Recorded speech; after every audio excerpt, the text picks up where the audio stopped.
Kreuznach in Germany. So I was in Bad Kreuznach in April of 1945 when I found out that President Roosevelt had died. I'll never forget that. And so from Bad Kreuznach we went to Mainz, and Mainz had already been taken, but we went through Mainz and crossed the Rhine River, and there was a Bailey Bridge across the Rhine River at that point. And then we went into Wiesbaden, which is a resort town near Frankfurt, which was not bombed during the war.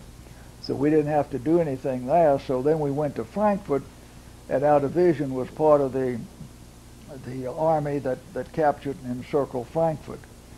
And we were then squeezed off the line in Frankfurt, and we were transferred from Frankfurt up to a place called Dietz, and then we went to Limburg, and we were there and came back to a place called Bad Nauheim, which was about 20 miles from Frankfurt, north of Frankfurt, and I was there when the war ended.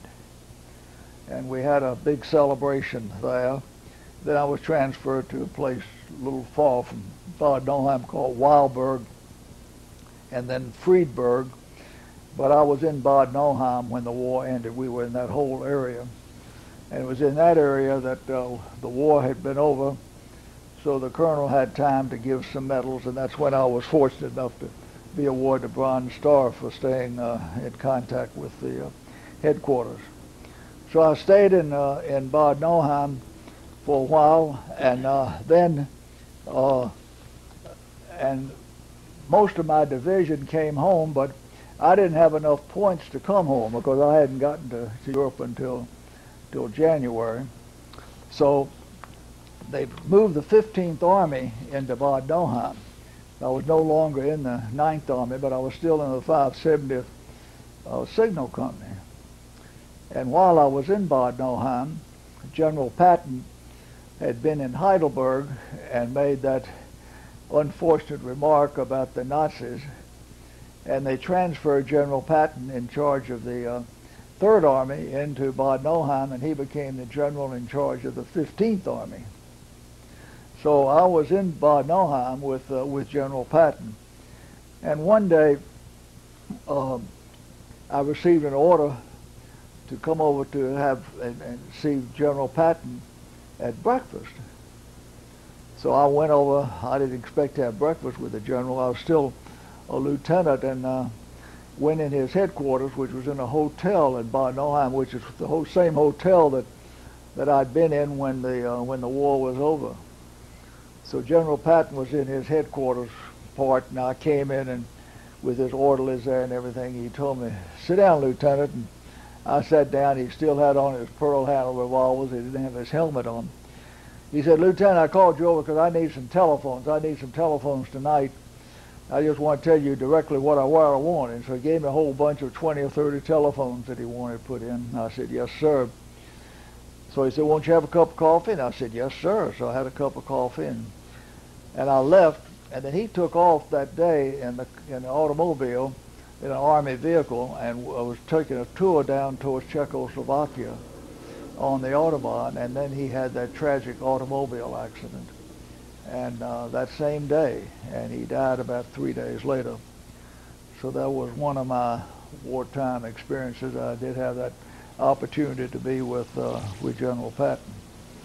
So shortly thereafter, I was separated in May 1st, 1946, and went to Bremerhaven, Germany, to take the troop ship back to the United States, and landed in New York. And then I went to Fort Meade in Maryland and was separated.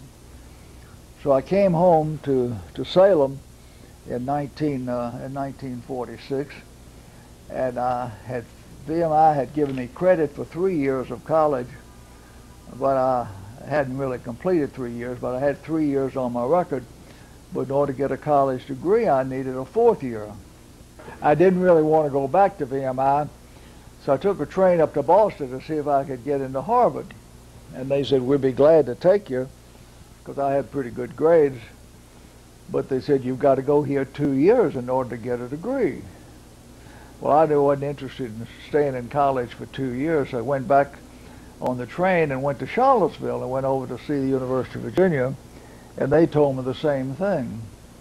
They'd love to have me, but it'd take 2 years to get a degree. So I went to Lexington. I saw VMI. I saw some of my brotherettes living uptown, and they had been back before I got back, and so I thought that I went to the admissions office. They said, yes, we'll be glad to have you come back. You can get a degree in 9 months. So I said, okay, I'll go back to VMI for 9 months, because I was expected to live uptown. But I didn't, and I went back to the barracks, and it turned out that since I wasn't married, I had to live in the barracks, be in the Corps of Cadets. I had to go back in the Corps of Cadets for 9 months, and they put me in charge of the Veterans Company, but that's another experience which I won't go into. But after I graduated from VMI, I wanted to go back to Europe, possibly to get married. So I applied for a job with the State Department, and I was given an opportunity to go to Germany with the State Department in 1947. So I received a civil service appointment on March the 20th, 1947, and I went from Lexington to Salem, and then I went to Washington to be trained. I graduated from VMI in 1947, and then I was transferred with other people in my situation to Frankfurt, to the Occupation Army Allied Headquarters, which was General Clay's headquarters in Frankfurt. So we were there for about 3 months being trained, and then I was sent to Oberammergau language school to learn how to speak German. And then I came back to Frankfurt and then got married, and then was transferred to Stuttgart. And while I was in Stuttgart, my brother Bill, coincidentally, was in Dachau after the war.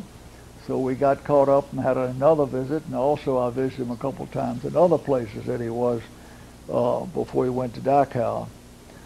So in any event, I was in Stuttgart for 2 or 3 months with the military government in Stuttgart, and then suddenly I was transferred to Berlin, and I'd never understood exactly why, but I was transferred in the State Department to the U.S.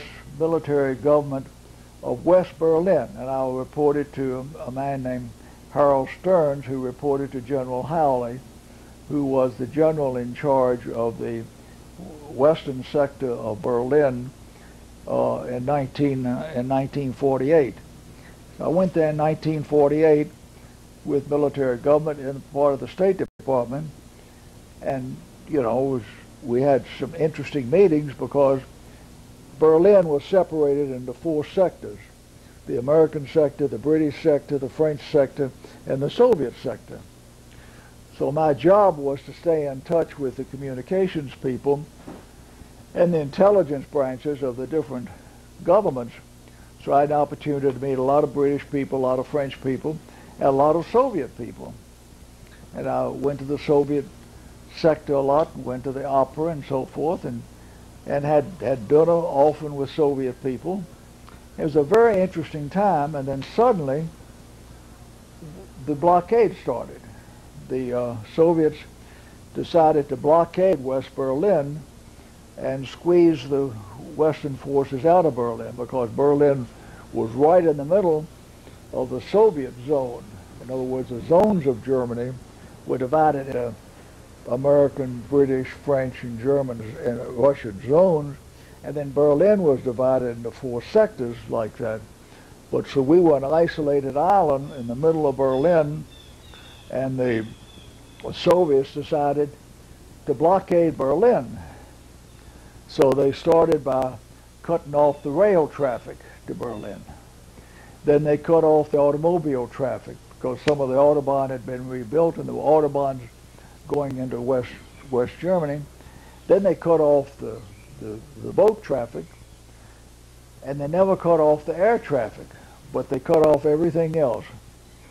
So I had the opportunity to be in General Clay's headquarters, and we were General Clay were trying to decide what to do about the blockade. So he had loaded up 2 or 3 divisions that we had left in Germany we didn't have many troops left there because a lot of them